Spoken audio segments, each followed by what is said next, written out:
We are in my basement workshop. I call it the dungeon. This is where the magic happens. This is where I turn those dreams into a reality in leather. So this is my first saddle that I ever made. It is it's a Bowman style of Western saddle. So pretty much a take it and use it kind of work saddle. I found a YouTube video just randomly, and I was like, hey, that looks pretty cool. It was a little leatherworking tutorial. I asked for a little kit for Christmas. I saw the potential for not just the project that he was doing in that video, but in everything else. And then it took me about 3 seconds, you know, riding horses, being like, oh, that's made out of leather.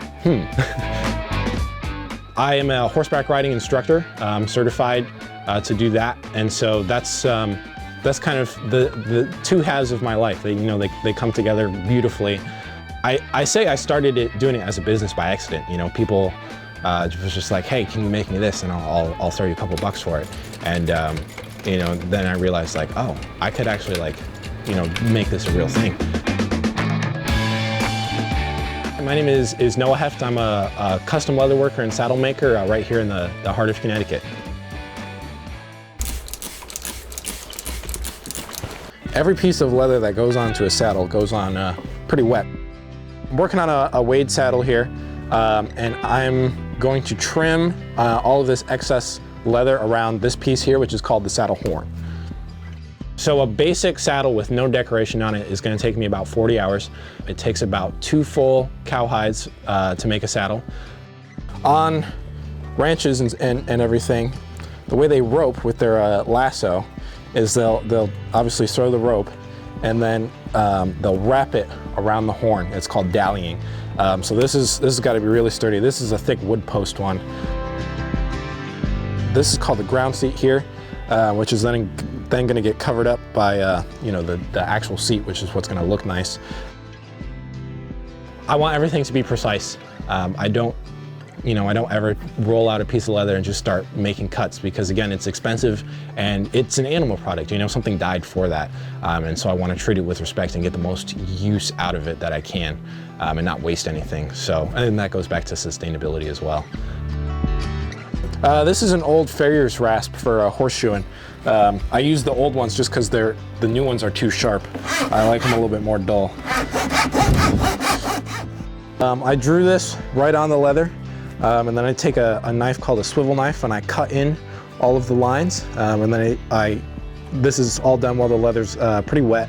And then I take all the stamps and I go around and I bevel the lines so it looks like it's standing out. And I add in all the shading and all the backgrounding and then I come back in and do all like the decorative cuts in here. It's a pretty involved process. This piece here probably took about an hour to tool. So if you can imagine if I had done it across the whole thing or even across the whole saddle, that becomes a lot really quickly. So this is tooling. This is where all of the decorating comes in. So I trace the actual line art for the pattern 5 or 6 times, depending on what it is. And I go back over everything with the stamp I'm using right now, which is called a beveler, and that makes all those cuts 3D and stand out from each other. And then I go back over it again with shading, and I'll fill in the background to make that contrast, and any other designs or you know, different details.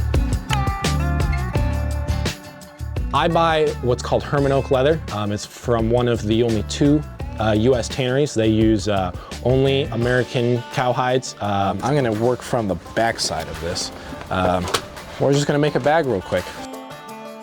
I'm the only person in the state of Connecticut that's doing custom Western saddles, and I'm one of few that does saddle repair.